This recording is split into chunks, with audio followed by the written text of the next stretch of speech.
Hi guys, Crownie here with another champion guide since the last one did pretty well. This time I will be talking about Ashe, which is one of the strongest AD carries this patch, with a very high pick rate. She just got nerfed. The nerf was minimal, it was just 10% AD ratio on Q, so I'm gonna be going over how to play Ashe most effectively. So most of the time you go the page showing you here, approach velocity, cashback, and then the only choice you have to make is between Legend Alacrity and Legend Bloodline. I would personally prefer Legend Bloodline in lanes where you will scale, and Legend Alacrity in lanes where you want to fight more early. Ashe is a utility AD carry that has a lot of carry potential. Her carry potential increased now compared to before because of the crit changes of them being 200%, and the way her passive works, they changed it. Now it just makes your attacks deal a percentage increased damage based on the crit you have.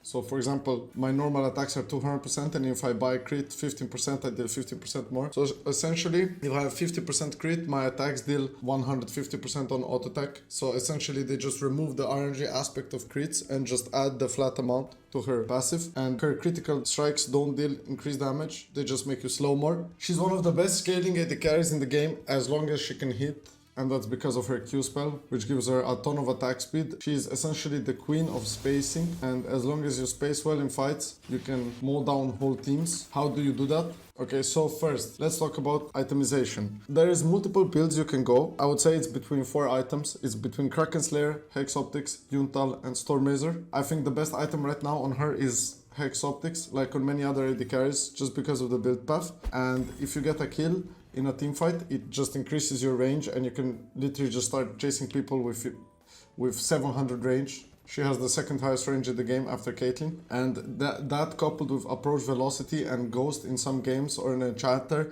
just makes it so that nobody can run away from you. Now, you could also build Stormrazor. That's also a good item, but the build path is just a bit worse. Like, you probably need to base for BF Sword, and that's kind of awkward to do in most games, while Hex Optic just has such a smooth build path with pickaxe and long swords that it's just so easy to build. And obviously boots, you can go Tabis or you can go Berserkers. I think Berserkers are better most of the time, but there is some games where you can go Tabis into like heavy AD team comps with Alacrity. Like, let's say enemy has free AD, you just take Alacrity in runes and you will build Tabis. Then after that, I would suggest a Zeal item, either PD or Hurricane. And the reason why is because I think you need a certain amount of movement speed and attack speed to actually space properly on this champ. And the way you decide is, if the enemy has more than 3 melee champs that you know you will be hitting regularly, you can go Runans. Otherwise, you can go PD to abuse the extra attack speed and movement speed. And then you go just standard AD carry build, like in every video that I will probably talk, Infinity Edge or Less Whisper if they have a lot of armor. Then fourth, you build the other one. You can build GA into a lot of assassins. You can build BT if you need a sustain.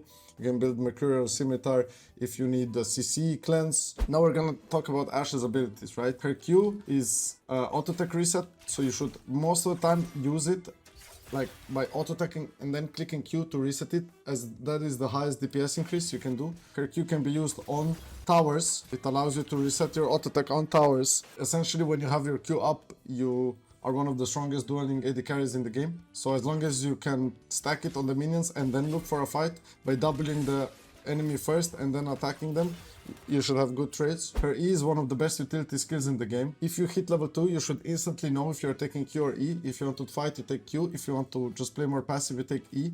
And you should always E on the opposite diagonal on the map. So if I'm here, I E to Krugs. And if I'm blue side, I would E to the Gromp, because it covers the most amount of distance on the map and gives you the most vision.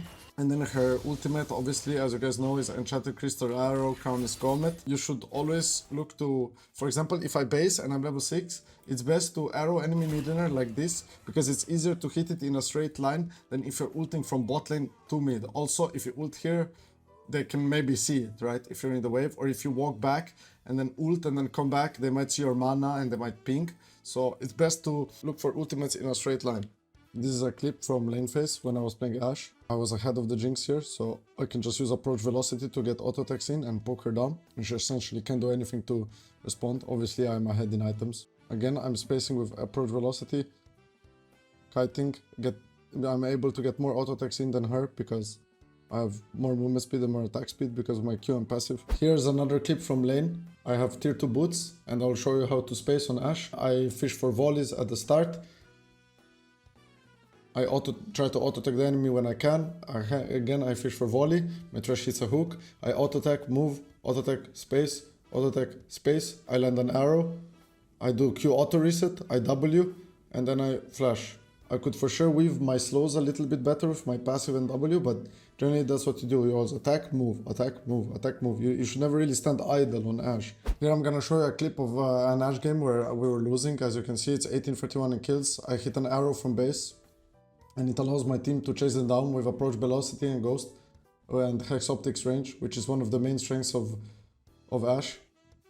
I even backstep here, which is wrong, and I end up running into the Lux queue, obviously, but without my champ and the slows and Lux, I would not be able to kill her here, right? And we would not get all of the kills that we did. So this is one of her main strengths. You always need to play max range, hitting volleys on the enemy team, poking them slowly, and queuing at the right moment when you can deal the most damage possible, and then just cleaning up the fight.